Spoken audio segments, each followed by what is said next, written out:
Hello students, एडुमन channel पर आप सबका बहुत बहुत स्वागत है। लास्ट क्लास में हमने पढ़ लिया था कि बजट क्या होता है और उसका मूल्यांकन वगैरह किस तरह से किया जाता है। अब हम पढ़ेंगे सेविंग क्या है और इन्वेस्टमेंट क्या है।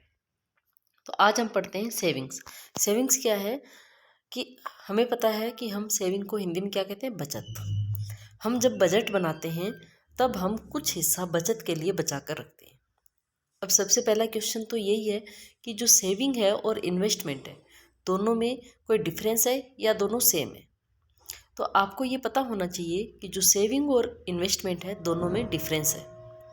डिफरेंस क्या है कि जो सेविंग है वो क्या है, जैसे मान लो हमने हर महीने 5,000 रुपये बचाए, 4,000 रुपये बचाए, 10,000 रुपये बचाए, 100 रुपये बचाए, जितने भी रुपये बचाए हमने उसको घर में गुल्लक में रख दिया, पर्स में रख दिया, या फिर हम जैसे औरतें साड़ी के पल्लू में रख देती है या चाय चीनी के बक्स जो डिब्बे होते हैं उनमें रख देती है। तो वो क्या है, हमारी सेविंग है। यानी कि वो जो सेविंग, जो पैसा हमने बचाया है उस पैसे का कोई और प्रोडक्शन नहीं हो रहा है, वो है हमारी सेविंग। नेक्स्ट आता है हमारी इन्वेस्टमेंट। जो इन्वेस्टमेंट है वो क्या होता है, इन्वेस्टमेंट के अंदर जो हम सेविंग करके पैसा रखते हैं उसको हम किसी साड़ी में या पर्स में या ऐसे नहीं रख के हम उसको ऐसी जगह पर रखते हैं जिससे उसके बदले कोई प्रोडक्शन हो।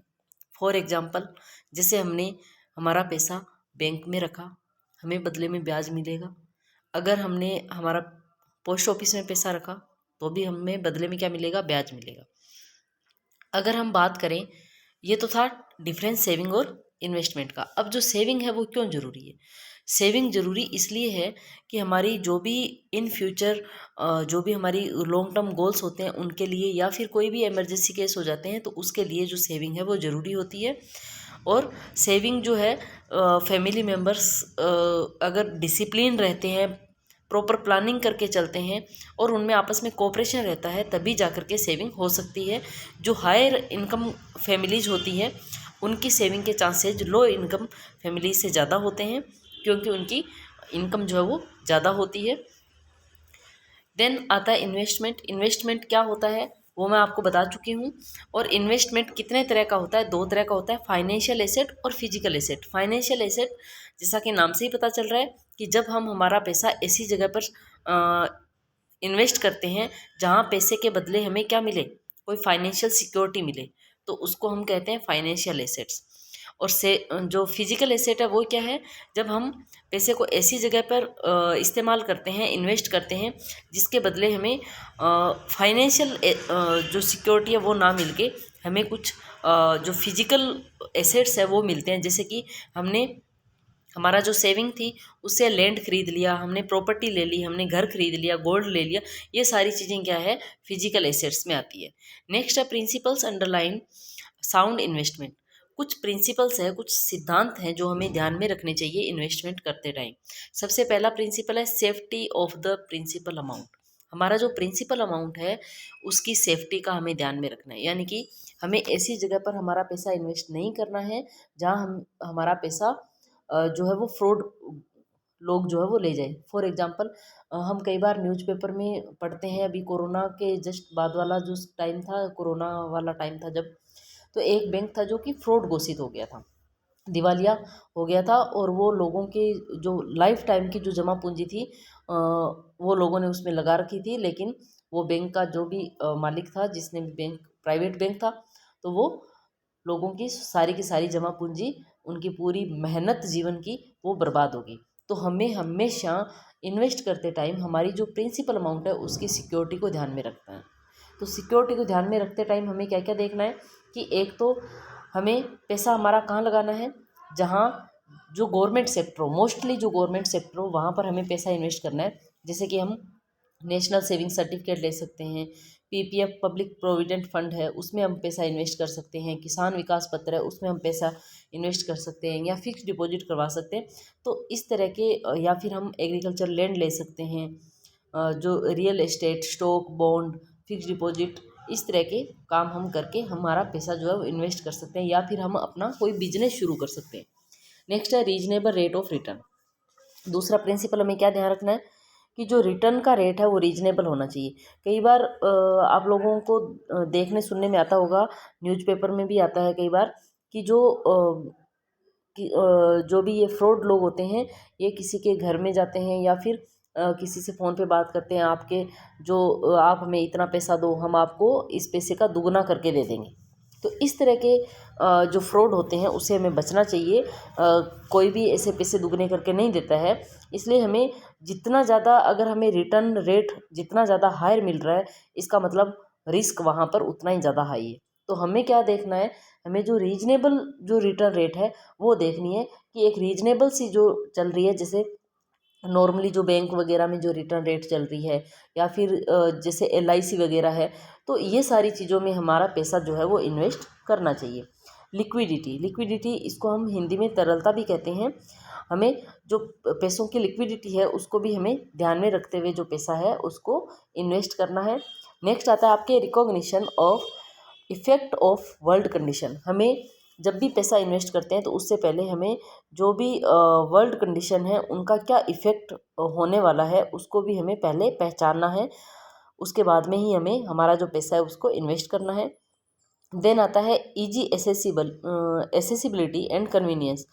जब भी हम पैसा इन्वेस्ट करने जा रहे हैं तो हमें एसेसिबिलिटी को और कन्वीनियंस को देखना है कि हम जहाँ पर भी पैसा इन्वेस्ट कर रहे हैं तो वो हमारे लिए इजी एसेसिबल भी हो और कन्वीनियंट भी हो, और जब भी हमें पैसे की वापस ज़रूरत हो तब वो पैसा हमें मिल जाए। नेक्स्ट है इन्वेस्टिंग इन नीडेड कोमोडिटीज़। और हमें जो नीडेड कोमोडिटीज़ है उनके अंदर इन्वेस्ट करना चाहिए, क्योंकि जिस चीज़ का फ्यूचर अच्छा होगा और उसमें अगर हम पैसा इन्वेस्ट करेंगे तो हमें रिटर्न भी अच्छा मिलेगा।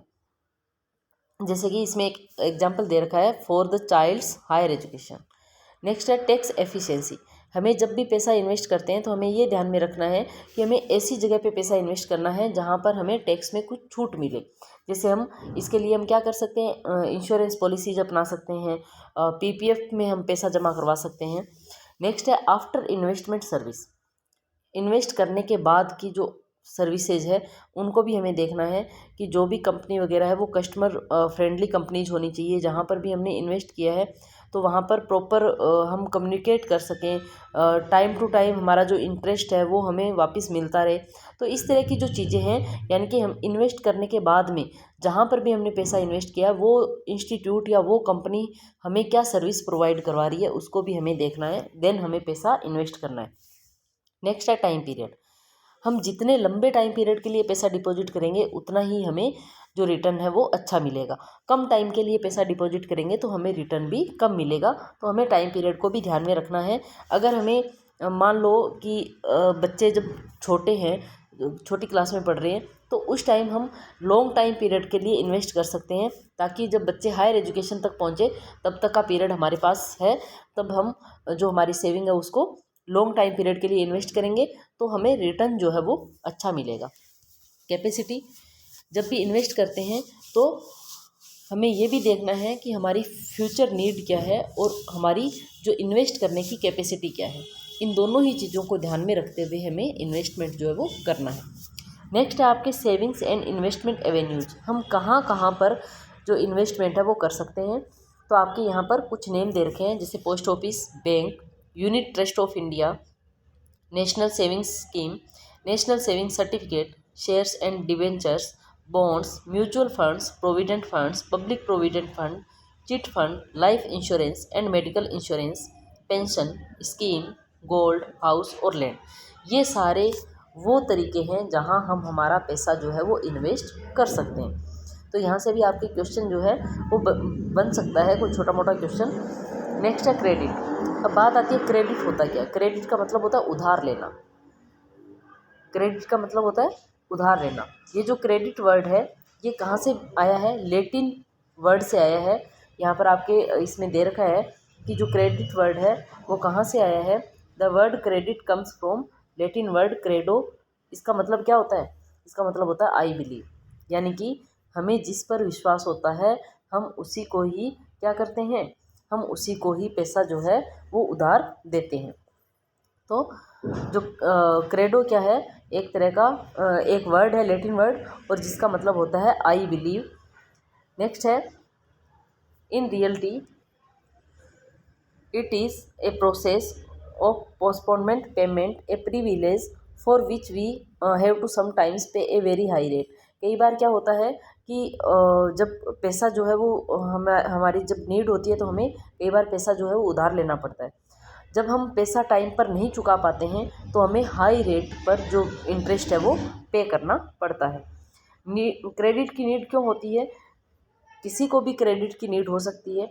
मान लो कि हमारी इनकम अच्छी है और हमने सेविंग्स भी कर रखी है, लेकिन फ्यूचर में किसी भी तरह की कोई इमरजेंसी आ जाए या किसी भी तरह की कोई कंडीशन आ जाए तो हमें क्रेडिट की जो आवश्यकता है वो हो सकती है। यहाँ पर क्वेश्चन जो आता है वो आपके आता है 4C से, 4 C's ऑफ क्रेडिट। 4C क्या है क्रेडिट के, यहाँ से आपके क्वेश्चन जो है वो पूछा जाता है। तो आप ये देख लीजिए कि सबसे पहले आता है आपके कैपेसिटी, सेकंड नंबर पे आता है आपके कैपिटल, कोलेटरल, ये जो आपके है 4 C's। इसमें सबसे पहले है capacity. Capacity means the ability to meet an obligation when it is due. Ordinary capacity depend upon income. It is important to understand that the capacity of family to repay a loan depend not so much upon total income as upon the available margin over and above necessary expenses. The capacity of a family to repay a loan is determined by the difference between what the family receives and what is spent. यानी कि जो family credit ले रही है, जो उधार ले रही है, तो उसकी वापस जो लोन है उसको रिफंड करने की क्या कैपेसिटी है। नेक्स्ट है कैपिटल। कैपिटल का मतलब क्या होता है? कैपिटल का मतलब होता है एक तरह से नेटवर्थ। हम बोलते हैं ना कि पूंजी, जो पूंजी होती है उसको हम क्या कहते हैं?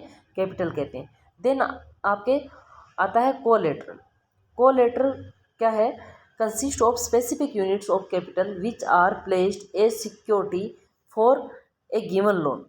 यानी कि जब हम लोन लेते हैं, आप लोगों ने कभी लोन लिया है या लोन लेने का सुना है, तो ऐसा होता है कि जैसे हम बैंक में या कहीं पर भी लोन लेने जाते हैं तो वो हमें कहते हैं कि बदले में आप मतलब आपको किस चीज़ पे लोन चाहिए। जैसे मान लो कोई होम लोन ले रहा है या कोई लैंड पे लोन ले रहा है, तो वो बदले में कुछ चीज़ हमसे रखवाते हैं कि जब अगर कोई जिसने क्रेडिट लिया है, जिसने लोन लिया है, अगर वो पेमेंट नहीं कर पाता है तो जो बदले में उसने गिरवी जो चीज़ रखवाई है वो उस चीज़ को यूज करके और अपनी जो भरपाई है वो कर सकता है। तो इस तरह से जो कॉमर्शियल बैंक है, कोऑपरेटिव बैंक है, जो एग्रीकल्चर बैंक है, क्रेडिट यूनियंस है, ये सारे के सारे जो है क्रेडिट लेने के मेन सोर्सेज है। और ये क्या करते हैं कि जो भी लैंड वगैरह है उनको गिरवी रखते हैं और उसके बदले में क्या करते हैं, जो लोन है वो देते हैं। इसके अलावा जो लोन है वो कहाँ से लिया जा सकता है? जो सेल्फ हेल्प ग्रुप है वहाँ से भी लोन जो है वो लिया जा सकता है और उसका जो ब्याज रेट होती है वो काफ़ी कम होती है। तो ये था आपके चैप्टर जो इनकम क्या होती है, कितने तरह की होती है, बजट क्या होता है और 4 C's क्या है। तो यहाँ से आपके जो क्वेश्चन हैं वो कई इंपॉर्टेंट क्वेश्चन जो है वो आपके पूछे जाते हैं।